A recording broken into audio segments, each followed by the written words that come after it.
हमारी संस्कृति, हमारे संस्कार सदा रहे हमारे साथ।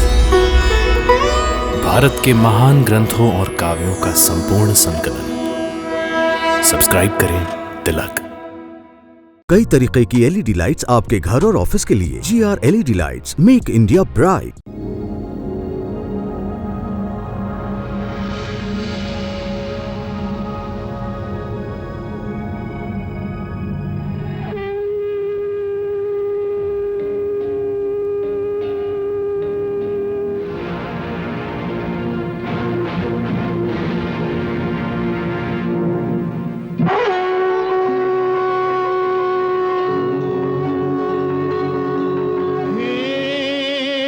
गंगा मैया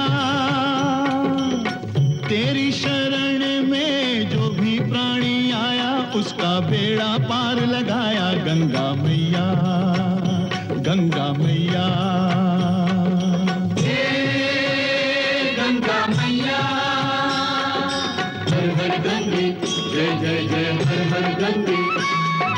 निर्बल का बल तेरा ये जल, अमृत जैसा सबके लिए।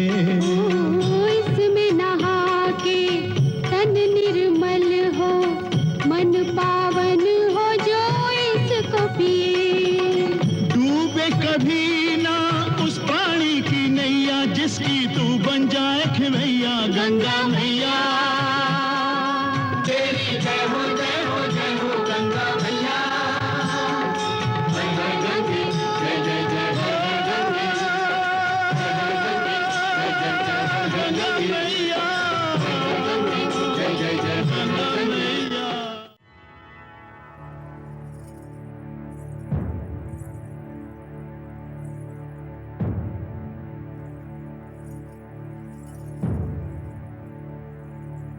नारायण नारायण नारायण नारायण।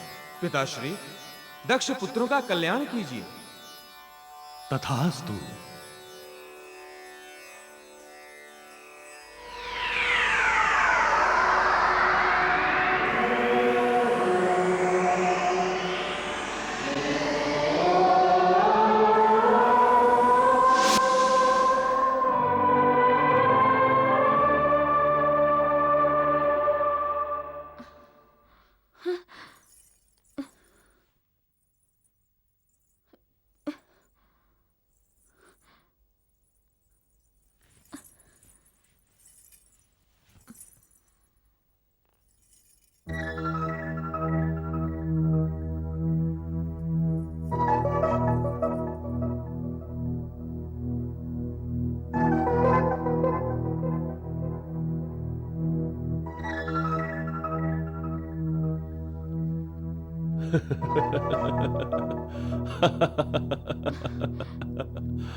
आपको मेरी बात पर हंसी आ रही है महाराज?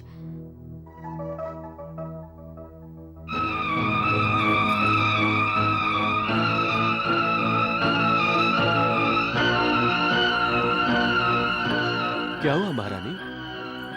महारानी, अपने आप को संभालिए महारानी।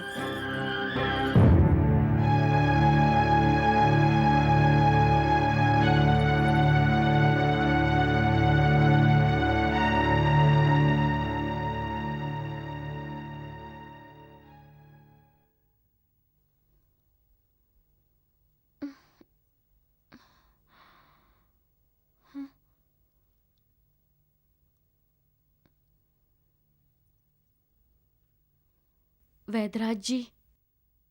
महारानी सुमति स्वस्थ हैं महारानी केशनी। स्वस्थ है तो इन्हें चक्कर क्यों आया वैद्यराज? महाराज, स्त्री गर्भवती होती है तो कभी कभी उसे चक्कर आते हैं।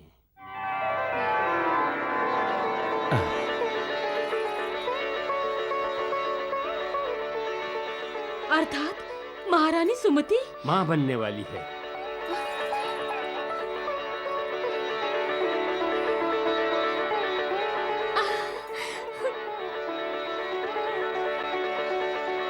महाराज बधाई हो, महारानी बधाई हो। शीघ्र ही इस राजमहल में एक नन्हा मुन्ना रोएगा, घुटनों के बल चलेगा, दौड़ेगा किलकारियां मारकर हंसेगा। वैद्यराज, आपने तो हमें बड़ा आनंददायी समाचार सुनाया है। ऐसा प्रतीत हो रहा है कि शीघ्र ही अयोध्या को उत्तराधिकारी मिल जाएगा।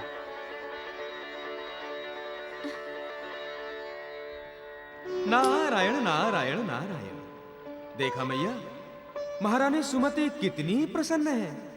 केशनी ने स्वयं सुमति का विवाह सगर से करवाकर उसे महारानी का पद दिलवा दिया था, किंतु सुमति आज केशनी को मात देने के विचार पर कितनी आनंदित हो रही है। देवऋषि, मानव मन बहुत विचित्र है।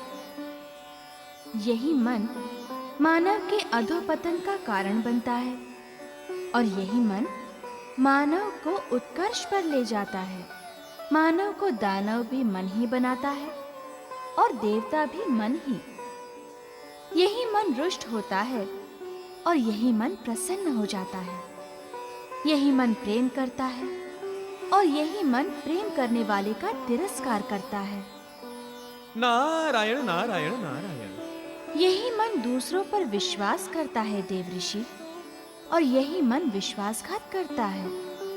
विकारों के अधीन भी मन ही रहता है और निर्विकार भी यही मन होता है। मानवी मन बहुत चंचल है, इसका कभी समाधान होता ही नहीं। सत्य वचन मैया, उदाहरण स्पष्ट है। सुमति पहले तो सगर से विवाह करना चाहती थी, अब उनकी महत्वाकांक्षा बढ़ गई है। अब वो चाहती हैं कि अयोध्या का उत्तराधिकारी उसी की कोख से जन्म ले। मन तो तब तक महत्वाकांक्षाओं के महल बनाता रहता है जब तक वो प्रभु की लीला को जानता नहीं है, और उसे पता भी नहीं चलेगा कि प्रभु क्या चाहते हैं। नारायण नारायण नारायण नारायण।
अयोध्या प्रसन्न है महारानी।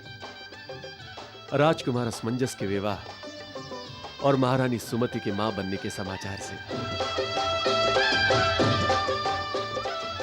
अयोध्यावासी आनंदित है।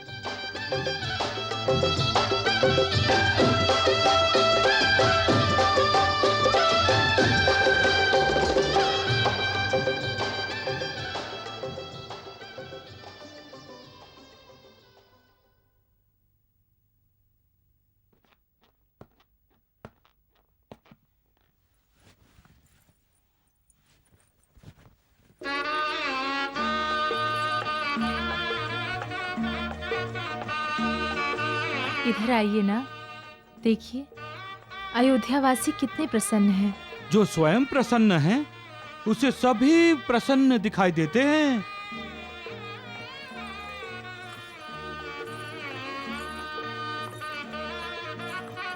तो क्या आप प्रसन्न नहीं हैं?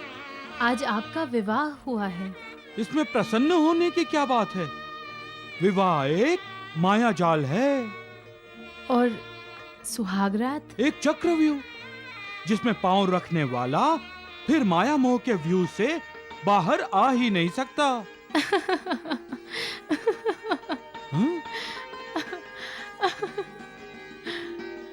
आप इस चक्रव्यूह का भेदन नहीं करना चाहेंगे? नहीं। क्यों? सभी भोगों को भोगने के उपरांत भी जो निर्लिप्त रहता है वही तो महान योगी समझा जाता है। मैं महान योगी नहीं हूँ। तो फिर जन सामान्य की भांति अपनी पत्नी के साथ व्यवहार कीजिए, उसके साथ सुहागरात मनाइए। मेरी कोई पत्नी नहीं है। आज आपका विवाह हुआ है, विस्मरण तो नहीं हुआ ना आपको? विवाह मेरा नहीं, राजकुमारी प्रतिभा का हुआ है। मैं तो विवाह करना ही नहीं चाहता था। आपने अग्नि को साक्षी मानकर अपनी पत्नी को सब सुख देने का वचन दिया है। अपनी पत्नी की रक्षा करने की शपथ ली है आपने, और अब आप वचन भंग, शपथ भंग करना चाहते हैं। कदाचित अयोध्या की परंपरा का, संस्कार का, तत्वों का विस्मरण हुआ है आपको। अयोध्या के सूर्यवंशी कुल में कोई शपथ भंग अथवा वचन भंग नहीं करता। प्राण जाए पर वचन न जाए। मुझे बातों में ना उलझाओ। बातें तो आपको करनी होंगी, क्योंकि सुहाग रात के अवसर पर पति पत्नी एक दूसरे से प्रेम भरी बातें करते हैं। मैं केवल प्रभु से प्रेम करता हूँ। और मैं केवल आपसे प्यार करती हूँ। मैं प्रभु की भक्ति करता हूँ। मैं आपकी भक्ति करती हूँ। मुझे प्रभु का ध्यान करने दो। मैं सदा आपका ध्यान करती हूँ। आप ही तो मेरे प्रभु हैं। क्यों मेरे पीछे पड़ी हो? आपकी पत्नी जो हूँ। जाओ, निद्रा देवी की आराधना करो। आज हम रति मदन की आराधना करेंगे, न कि निद्रा देवी की। आज हम रत जगा करेंगे। कदाचित आप जानते नहीं होंगे कि पुरुष स्त्री के बिना अधूरा होता है। आज रात मैं आपको एक पूर्ण पुरुष बना दूंगी। आगे मत बढ़ो प्रतिभा। सागर को मिलने की आंतरिक इच्छा, पर्वत की चोटी से गिरने वाली नदी को कोई रोक सकता है क्या स्वामी? स्वयं नदी भी अपने आप को नहीं रोक सकती, तो फिर मैं कैसे अपने आप को रोक सकूंगी? मुझे केवल आप रोक सकते हैं स्वामी। आइए, रोकिए मुझे। हाँ, मैं ही रोकूंगा तुम्हें।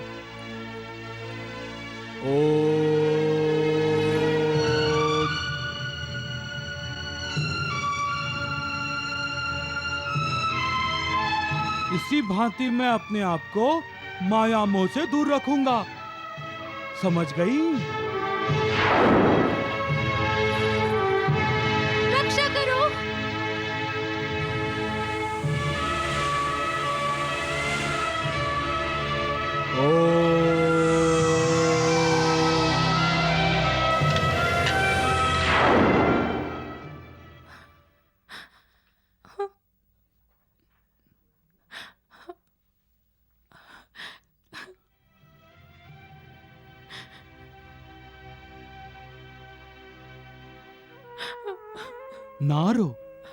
ना रो प्रतिभा।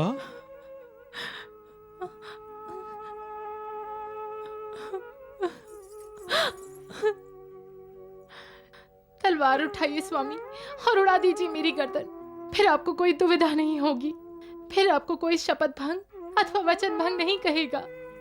प्रभु, मैं जितना माया मोह से दूर जाना चाहता हूँ, उतना ही आप उन्हें मेरे पास भेज देते हैं।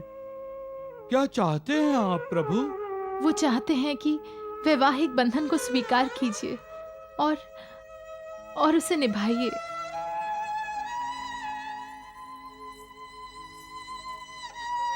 आप बता सकते हैं स्वामी कि पत्नी को पत्नी क्यों कहा जाता है?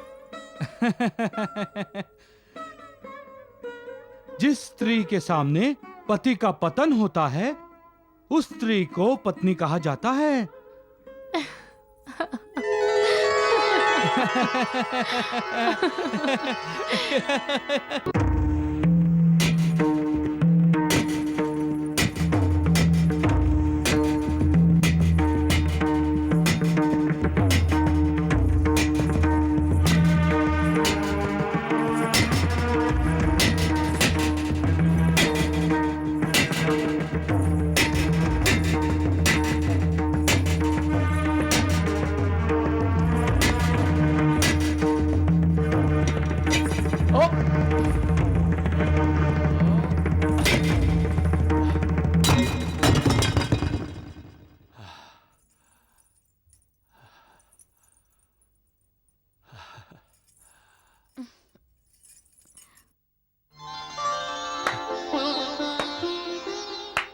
उत्तम, अति उत्तम महारानी, अति उत्तम।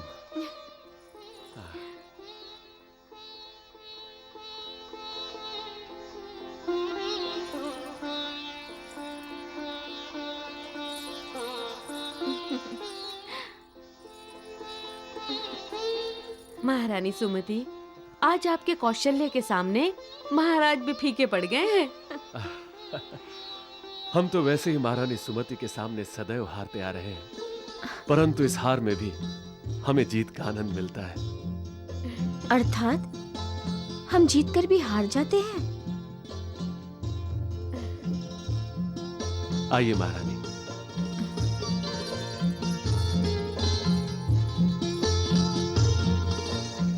प्रणाम महर्षि। सुखी भव, सौभाग्यवती भव। महर्षि, महारानी सुमति गर्भवती हैं। इस दशा में भी अनोखी इच्छा व्यक्त करती रहती हैं।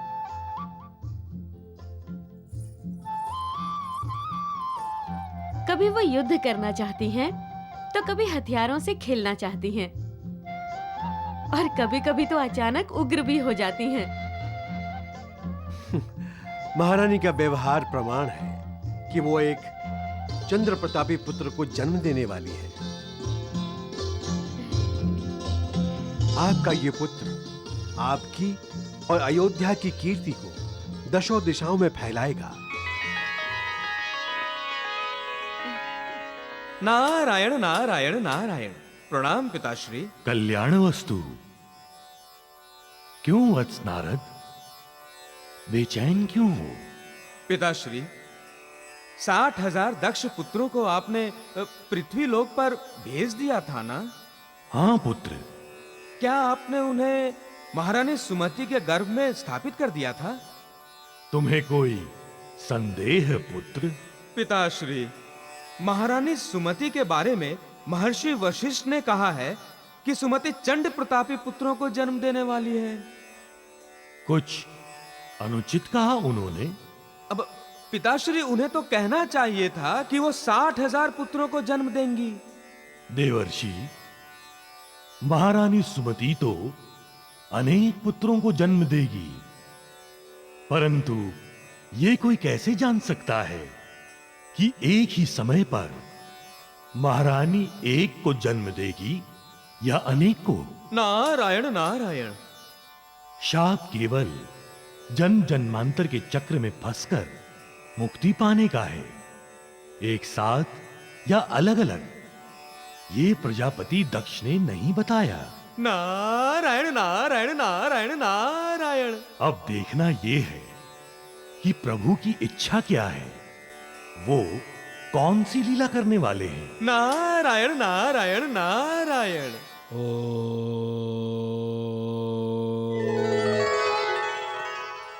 वत्स कपिल मुनि,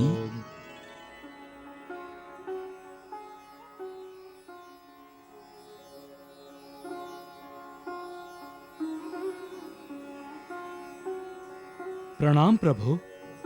शुभम भवतु। आपके दर्शन से मैं धन्य हुआ प्रभु। हे विराट पुरुष, इस विश्व के कण कण में आप ही समाये हुए हैं। आप ही सत्य हैं प्रभु, शेष सब मिथ्या है। आप ही विश्व के पालक हैं, तारणहार हैं। विश्व के कल्याण के लिए आप बार बार अवतार लेते हैं। आपको कपिल का प्रणाम। क्या आज्ञा है प्रभु? हे कपिल मुनि, गंगा अवतरण की लीला आरंभ हो चुकी है। आपको इस लीला को संपन्न कराने का कारण बनना है। हे कपिल मुनि, आप मेरा ही अवतार हैं। आपके इस अवतार का यही कार्य है कि गंगा अवतरण के लिए वातावरण तैयार किया जाए। देवी गंगा का अवतरण शीघ्र अतिशीघ्र हो, इसलिए आपको पृथ्वीलोक वासियों को तपस्या का मार्ग दर्शाना है। असुरों के पापों का शालन करते समय देवी गंगा का जो जल मलिन हुआ है उसे उसकी क्षमता दिलानी है, और वह क्षमता पृथ्वीलोक वासियों के तप द्वारा ही मिल सकती है। त्रिपथगा गंगा का कुमारिका रूप इस समय स्वर्ग में है। आपके और अन्य ऋषि मुनियों के तप से जब त्रिपथगा गंगा को पतित पावनी और पाप ताप शाप नाशनी का सामर्थ्य मिल जाएगा, तब वो पृथ्वीलोक पर अवतरित हो जाएंगी। प्रभु, हम सभी अपना अर्जित तप सामर्थ्य देवी गंगा को अर्पण करेंगे। हे कपिल मुनि, युग बदलते जाएंगे और जब कलयुग आएगा तब पृथ्वीलोक वासियों का भगवान पर विश्वास नहीं रहेगा। स्थिति ऐसी होगी कि लोग नास्तिक बन जाएंगे। तब जल रूपा गंगा ही उन्हें मेरे अस्तित्व की प्रतीति देती रहेगी, वही उनका उद्धार करती रहेगी। हे प्रभु, देवी गंगा के इस अवतरण का महत्व मेरे ध्यान में आ गया है। बस आपका आशीर्वाद सदा हमारे साथ हो। कल्याण हो।